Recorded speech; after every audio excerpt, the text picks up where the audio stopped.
Andhra Pradesh deputy CM Pawan Kalyan చేసిన దిష్టి వ్యాఖ్యలు తెలుగు రాష్ట్రాల మధ్య రాజకీయ దుమారం రేపుతున్నాయి.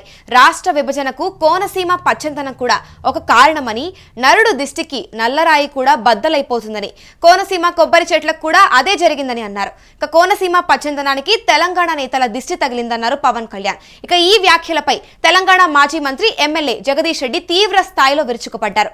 పవన్ కళ్యాణ్ చేసిన వ్యాఖ్యలకు మాజీ మంత్రి జగదీష్ రెడ్డి కౌంటర్ ఇచ్చారు.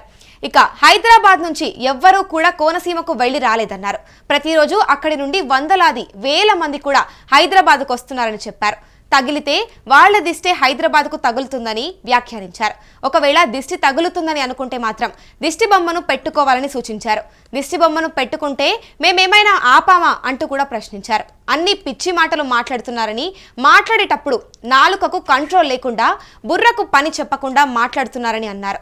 ఇక ఇంత తెలివిలేని వాళ్లు కూడా ఉప ముఖ్యమంత్రులు అవుతున్నారంటూ కూడా షాకింగ్ కామెంట్స్ చేశారు. బుర్రకు పని పెట్టకుండా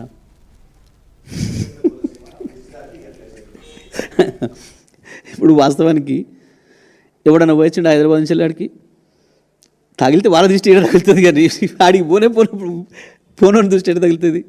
ఏం తెలివి అది? ఇక అటువంటి వాళ్ళు ముఖ్యమంత్రులు ఉప ముఖ్యమంత్రులు అవుతున్నారు. ఏం చెప్తాం మరి మనం? మాట్లాడేటప్పుడు ఓ నాలుక కంట్రోల్ లేకుండా, బుర్రకు పని పెట్టకుండా,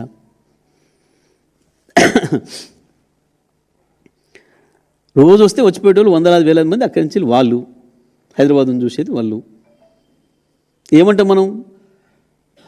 నరదృష్టి పడింది అని అంటాం చాలా విషయాలలో. చూసి వస్తానికి బాగా ఎక్కువ మంది చూసిపోతే ఓ చేనెమ్మడి పోతుంటే బాగుంది చేను అని చెప్పి అంటారని చెప్పి పాపం దిష్టి బొమ్మలు కట్టుకుంటారు.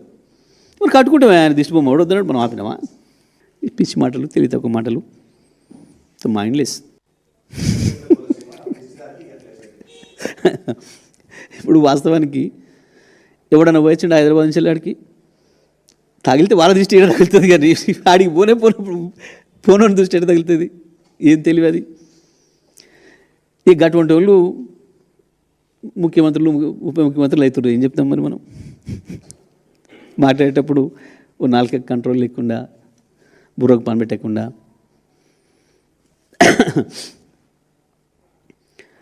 రోజు వస్తే వచ్చిపోయేటోళ్ళు వందలాది వేల మంది అక్కడి నుంచి వాళ్ళు, హైదరాబాద్ను చూసేది వాళ్ళు. ఏమంటాం మనం? నరదృష్టి పడింది అని అంటాం చాలా విషయాలలో. చూసి వస్తానికి బాగా ఎక్కువ మంది చూసిపోతే ఓ చేనెమ్మడి పోతుంటే బాగుంది చేను అని చెప్పి అంటారని చెప్పి పాపం దిష్టి బొమ్మలు కట్టుకుంటారు. మరి కట్టుకుంటాం, ఆయన దిష్టి బొమ్మ వద్దన్నాడు, మనం ఆపినామా? ఈ పిచ్చి మాటలు, తెలివి తక్కువ మాటలు. ఇక పవన్ కళ్యాణ్ చేసిన వ్యాఖ్యలకైతే మాజీ మంత్రి జగదీష్ రెడ్డి కౌంటర్ ఇచ్చారు.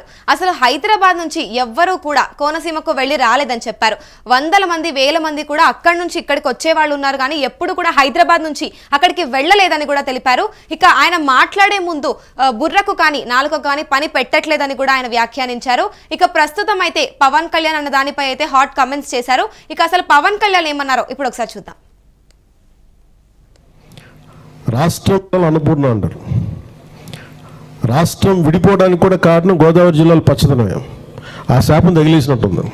ఈరోజు గోదావరి జిల్లాలో మొత్తం కొబ్బరి చెట్లతోటి, తెలంగాణ నాయకులంతా అంటారు కొబ్బరి చెట్లతో చాలా ఆనందంగా ఉంటుంది, మీరు ఏమంటుందని పచ్చదనంతో చాలా బాగుంటుందండి. ఈరోజు కొబ్బరి చెట్లు ముండలు కూడా లేవు, అంత దిష్టి తగిలింది కోనసీమకి. సో నాకు నిజంగా చాలా బాగా, ఎందుకంటే నాకు దీనికి తగిలినంత దృష్టి, నరుడి దృష్టికి నవరాయన పగిలిపోతుంటారు. అలాంటిది కోనసీమ పచ్చదనం ఎంతమంది కళ్ళలో పడి వాళ్ళందరూ దృష్టి తగిలి ఈరోజు మొండేలతో కొబ్బరి చెట్లు ఉన్నాయంటే దీనికి ఇంకా మనం కరెక్ట్ చేసుకోవాల్సిన అవసరం ఉంది, దీన్ని సరిదిద్దుకోవాల్సిన అవసరం ఉంది.